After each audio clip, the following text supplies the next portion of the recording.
ఆంధ్రప్రదేశ్ రాష్ట్ర వ్యాప్తంగా 10వ తరగతి పబ్లిక్ పరీక్షల జవాబు పత్రాల మూల్యాంకనం ఏప్రిల్ 3 నుంచి ప్రారంభమైన సంగతి తెలిసిందే.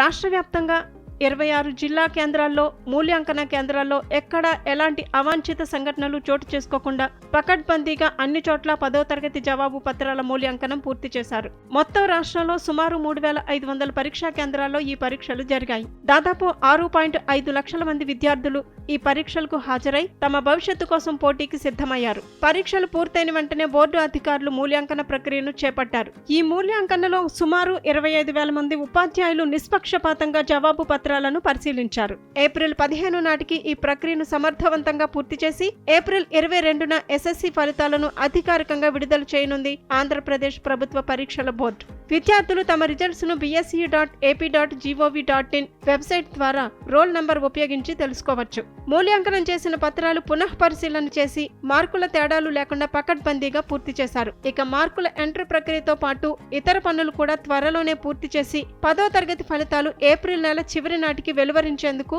అధికారులు చకచకా ఏర్పాట్లు చేస్తున్నారు. మరోవైపు 10th ఫలితాలకు ముందే ఇంటర్ ఫలితాలు వెలువడే అవకాశం కనిపిస్తోంది. విద్యార్థులు ఫలితాలను ఆయా అధికారిక వెబ్సైట్లతో పాటు మిత్ర యాప్ లో కూడా నేరుగా చెక్ చేసుకునేందుకు చర్యలు చేపడుతున్నారు.